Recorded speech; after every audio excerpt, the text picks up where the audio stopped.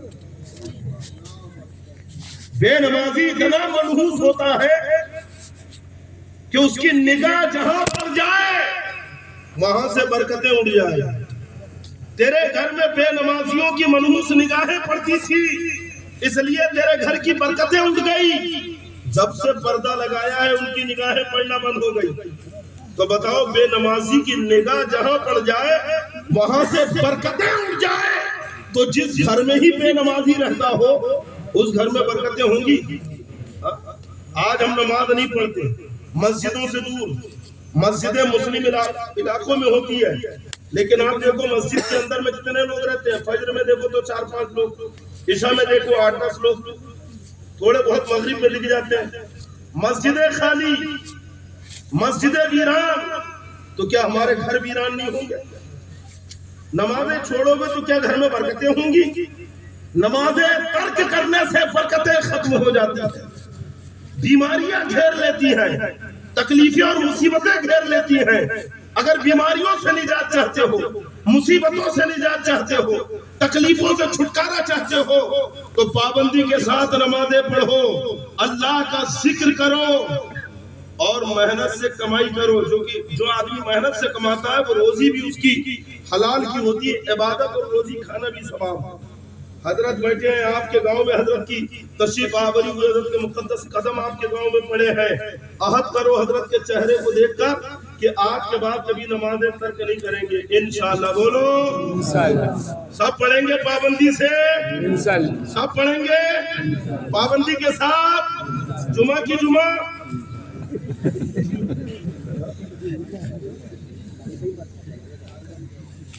ارے سب جمعہ پڑھیں گے، 5 ٹائم پڑھیں گے نا، 5 وقت انشاءاللہ سب پڑھیں گے نا۔ دیکھیے حضرت بیٹھے ہوئے ہیں، حضرت کی توجہ بھی آپ کے اوپر ہے، سب پڑھیں گے۔ اچھا جو نہیں پڑھے گا ایک بار ہاتھ اٹھا دے،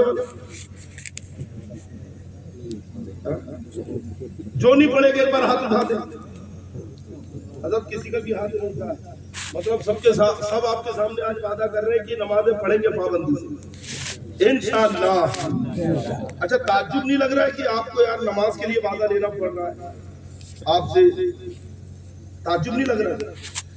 اچھا یہیں پہ اگر نیاز پہلے کھلاتے، کھانا کھانا سب نے، نیاز میں کھائی کہ نہیں؟ لنگر کھائے نا؟ اگر مان لیجئے نہیں کھاتے اور جلسے کے بعد ہوتا اور میں کہتا یار وعدہ کرو یہ جو دیگ پکی ہے، لنگر پکا ہے، یہ سب کھا کے جائیں گے، آپ وعدہ کرتے؟ میں کہتا کہ یار وعدہ کرو سب یہ لنگر کھا کے جائیں گے، کتنے لوگ کرتے؟ ارے ایک بھی نہیں کرتا، سب کہتے مولانا وعدے کی کیا ضرورت، یہ تو پکا ہی ہمارے لیے، کہتے کہ نہیں حضرت مفتی صاحب؟ وعدے کی کیا ضرورت، یہ تو پکا ہی ہمارے لیے ہے۔ اور پیچھے کچھ لوگ بیٹھ کے کہہ رہے ہیں کہ ہم آئے اس لیے ہیں، پیچھے والے کچھ سوچ رہے ہیں یار آئی کس لیے ہے، چلو لنگر کا لو۔ ارے ٹھیک ہے، لنگر کے بہانے آپ کو کچھ سننے بھی تو مل گیا۔ تو جیسے لنگر کے لیے آپ کا مزاج ہے کہ یہاں پہ وعدے کی کیا ضرورت، تو یہاں پہ بھی کہو کہ مولانا نماز کے لیے وعدے کی کیسی ضرورت، یہ تو ہے ہی ہمارے لیے، کیونکہ اذانیں بھی ہمیں دینا ہے، نمازیں بھی ہمیں پڑھنا ہے، مسجدوں کو آباد بھی ہمیں کرنا ہے۔ کوئی دوسری قومیں مسجدوں کو بھرنے نہیں آئے گی، کوئی دوسرے آ کر مسجدوں کو آباد نہیں کریں گے، بلکہ نمازیں بھی ہمیں پڑھنا ہے، مسجدوں کو آباد بھی ہمیں کرنا، اور مسجد کو تعمیر بھی ہمیں کرنا ہے۔ تعمیر بھی ہمیں کرنا ہے کہ نہیں؟ کون کرے گا؟ تو اس مسجد کا کچھ کام باقی ہے، اس مسجد کا کچھ کام باقی ہے نا؟ ہاں، تو وہ کام کون کریں گے؟ ناگپور والے آ کے کریں گے، سونی والے آ کے کریں گے۔ ارے میں کہتا ہوں اس کو اس کے آنے کی ضرورت نہیں، جتنے یہاں موجود ہے یہ سبھی مل کے انشاءاللہ کر دیں گے، جتنے بیٹھے سبھی کر دیں گے نا۔ ہاں، تو یہاں پہ جانے سے پہلے حضرت کے ہاتھ میں مسجد کے لیے کچھ نہ کچھ ضرور لے کے جانا، دیں گے نا؟ بالکل، حضرت کے ہاتھ میں مسجد کا جو بھی رکا ہوا کام ہے تو وہ آپ کو ضرور لے کے جانا ہے، کیونکہ مسجدیں بھی ہمیں تعمیر کرنا ہے،